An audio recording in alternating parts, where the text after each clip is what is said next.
First of all, I saw the film yesterday, so beautifully done. I was just on the edge of my seat the entire time. So awesome work. I would love to talk about when you first got on set together, right? This is an all-star cast, so much star power. What were your first impressions of one another? Who wants to take it first? Not all at once. That exciting on day one, huh? Well, I could say, from my part, it was seeing Jared Leto, because Leto came to me and I didn't know who it was because I didn't see him. And he just came and he nuzzled up to me and I thought, who is this? You know, we're in Rome now, there's a lockdown and this guy got in somehow and he's on me. And then he calls me, Papa. I thought I'm going to really need help. Somebody's going to have to help me here. And someone did, because they yelled out, it's Jared. Yeah. And I saw it was him. I couldn't see him no matter what. And, you know, and I just bowed and I thought, it's, you know, I'm in the presence of genius. And when I am, I bow. And I said that because he was an inspiration. Wow, wow. Jared, I mean, hearing that, how does that feel? Your transformation was absolutely unbelievable. So very amazing to hear Al Pacino. We had Sir over here, but Sir Al Pacino. Oh, gee whiz. What did he saw? One of my favorite actors of all time and someone who really has informed and influenced my entire career. I mean, God damn, you know what I was thinking about Al yesterday? Dog Day Afternoon. Oh, gee. I mean, my Lord, that performance is just, you know, it belongs in a museum. It's just incredible, and powerful to you know, side up to Al on the very first day in character, and of course he ignored me. I thought, why is he being so rude?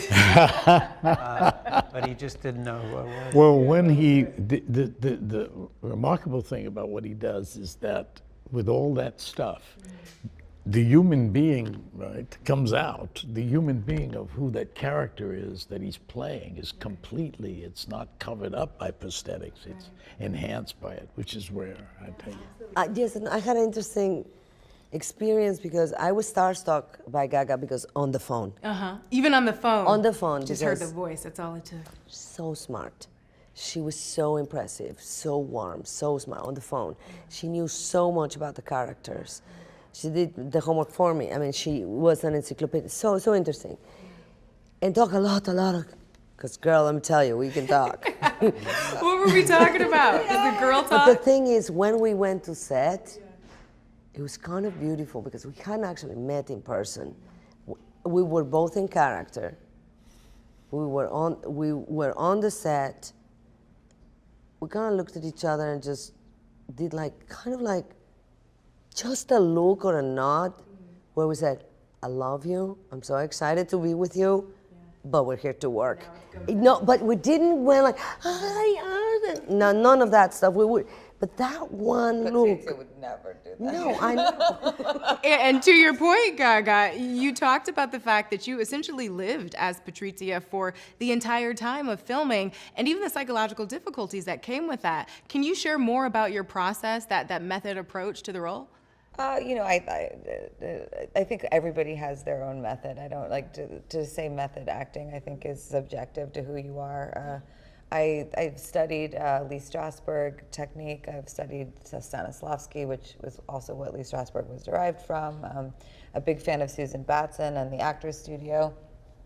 I also have my own way of, you know, script analysis, breaking things down. I studied my accent with a real Italian woman that I was with every day. I think that where it was psychologically challenging for me is that when I went back to my hotel room, I did not break character. So I was constantly inside of the life. And you know, I learned a lot, and I won't say who, but I learned a lot from my fellow actors that are up here about what it's like to be able to actually go home and drop your character. And I also feel like I'm in a place now in my life where I'm interested in becoming skilled at going to set and being in character and then going the film. You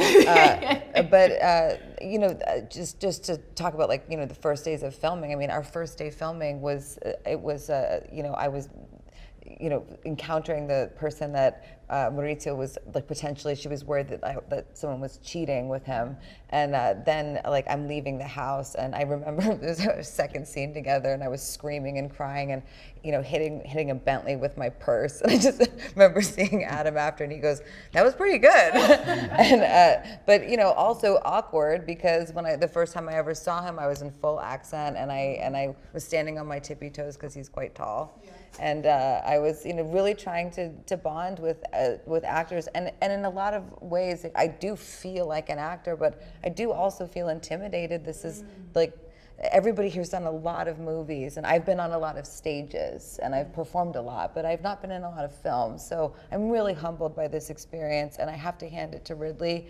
He's a mathematician, he's an architect, it's all geometry, and he knows what he's doing in a way that I think is, he's a force of nature. Absolutely, and not that you need to hear it from me, but your performance was brilliant. I was absolutely blown away by what all of you did on the screen. Salma described working with you as delicious madness. I love that term. Adam, what was working with Gaga like for you?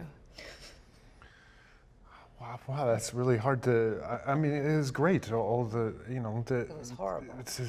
No, it was not from the you know, start to the end. It's, you're working with an actor who's incredibly prepared and incredibly open, and is unprecious about what she's doing, and you know, what we've been saying all morning, all the things that you do, of being knowing as much as you can, and then being willing to throw it out. It's like working with a great actor. So that there's no, like, I don't analyze it. You're just responding to someone who's right in front of you. She's not overthinking anything. Not outside of the character, watching herself. You know, she's totally present with.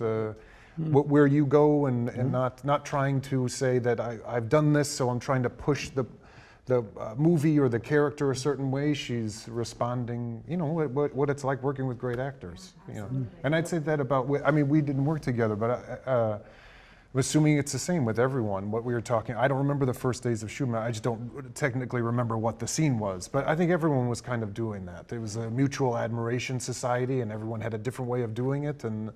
If it taught you anything, it's like your way isn't right necessarily, because there is no such thing. You know? When I say delicious madness, I'm talking about the madness of Patricia. Yes. Oh no, I took it as an ultimate compliment, by the way. Yeah. Really quickly, I know I've got to let you guys go. We just got to get into the fashion of it all. Tell me, which one was the favorite look? I mean, you were given the gold here, Gaga. We got some good stuff. You know what? I'm going to say that I'm going to go with the snowsuit, but for a very specific character reason. Okay. I actually would like to say this about my character. I don't think that she actually took pleasure in taking anybody down. And that might not be what people think about her, but I think at any given moment when something happened to another character that it did not make her happy, she just was trying to survive. Except for that scene, she really wanted to take down somebody in that scene. So in that suit, that was kind of her at her most protective of her marriage.